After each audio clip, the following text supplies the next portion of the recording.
Hello बच्चों, मैं Geeta Paliwal BA first year में फिर से आपका स्वागत करती हूँ। पहले हम पढ़ चुके हैं कि संप्रभुता क्या है, सर्वोच्च शक्ति, इनके रूप क्या है, अलग अलग रूप हमने बताए।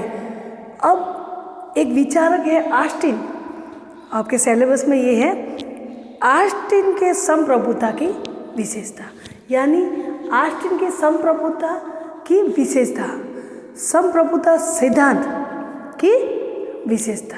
तो ऑस्टिन का क्या मानना है, वो तो रूप हमने देखा, दूसरों की विशेषता भी देखी, लेकिन ऑस्टिन का क्या मानना है कि संप्रभुता क्या है और उनकी कैसी विशेषता है, किस तरीके से संप्रभुता किस किस में होनी चाहिए, इस बात के लेकर ऑस्टिन कानून को कह रहा है कि कानून ही संप्रभुता है। तो वो एकलवाद भी कहता है और बहुलवाद भी कहता है। एकलवाद यानी एक व्यक्ति के हाथ में शक्ति, सर्वोच्च शक्ति, वो आज्ञा पालन करवा सके। बहुलवाद का अर्थ है बहुत सारे लोगों में सर्वोच्च शक्ति। तो ये अलग अलग भागों में बांटा, लेकिन इनकी ये कानूनी संप्रभुता कैसी है उनके ऑस्टिन के अनुसार, तो हम पढ़ेंगे कि कैसे संप्रभुता किसके हाथ में होनी चाहिए और कैसी संप्रभुता होती है। तो ऑस्टिन की संप्रभुता की विशेषता, तो इसमें पहला पॉइंट है प्रभुसत्ता, संप्रभुता, प्रभुत्व सब एक ही है, यानी संप्रभुता कहो या फिर प्रभुसत्ता कहो, ये सब एक ही है। इसका मतलब है सर्वोच्च शक्ति किसके हाथ में। तो पहला पॉइंट है प्रभुसत्ता व्यक्ति या व्यक्ति समूह के पास, यानी ऑस्टिन कह रहा है कि संप्रभुता यानी सर्वोच्च शक्ति या तो एक व्यक्ति के हाथ में होगा जो राजा वगैरह होगा, या फिर एक समूह में होगा सर्वोच्च शक्ति। जैसे कि मंत्रिमंडल थे तो पूरे एक, जैसे अविश्वास का प्रस्ताव हो, प्रधानमंत्री त्यागपत्र दे तो मंत्रिमंडल को भी त्यागपत्र देना पड़ेगा आधुनिक समय में। लेकिन ऑस्टिन कह रहा है कि संप्रभुता यानी सर्वोच्च शक्ति एक व्यक्ति में भी हो सकती है और व्यक्ति समूह यानी पूरे समाज में भी हो सकती है, या बहुत सारे लोगों के हाथ में भी संप्रभुता शक्ति हो सकती है। दूसरा बताया है निश्चित व्यक्ति या व्यक्ति समूह, यानी ऐसा नहीं कि एक व्यक्ति के अलग अलग हो, एक व्यक्ति के संप्रभुता आई फिर दूसरे व्यक्ति के हाथ में संप्रभुता आई, नहीं, निश्चित व्यक्ति होना चाहिए कि किसके पास ये संप्रभुता है, किसके पास सर्वोच्च शक्ति है, ताकि न्याय के लिए लोग उनके पास जा सके।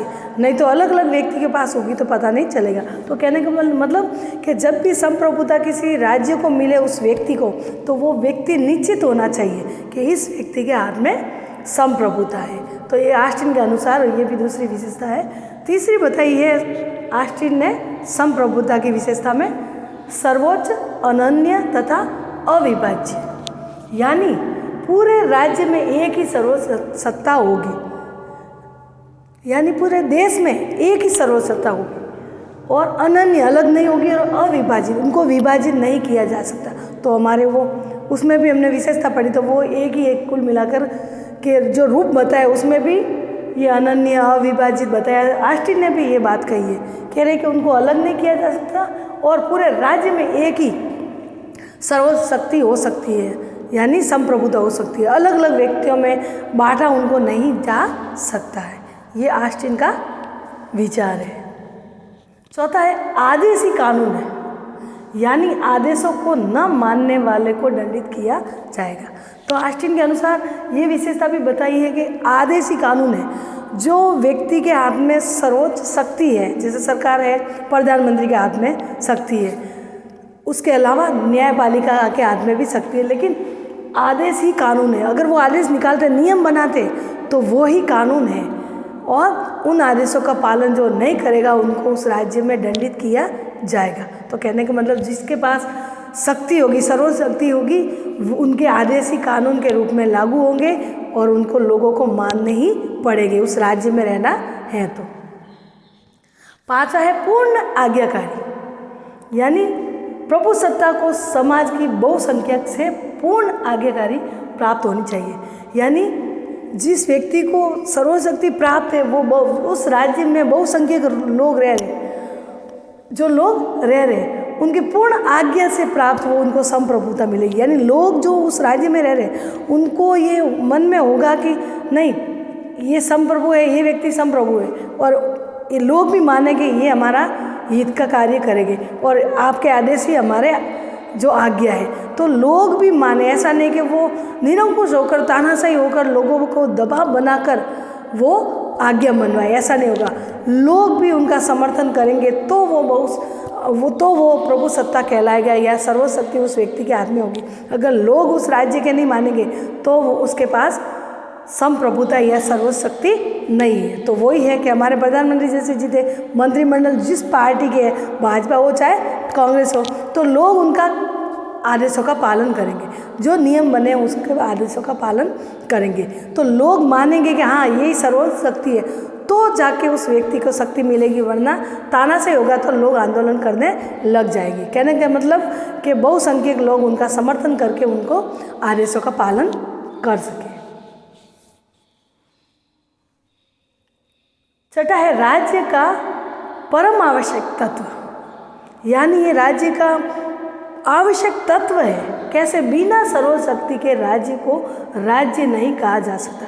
यानी किसी राज्य में किसी के पास सर्वशक्ति नहीं है, उनको कानून बनाने का या उनको पालन करवाने का अधिकार नहीं है, तो उसको संप्रभुता नहीं कहेंगे, और वो शक्ति अगर नहीं हो तो राज्य भी वो नहीं कहलाएगा।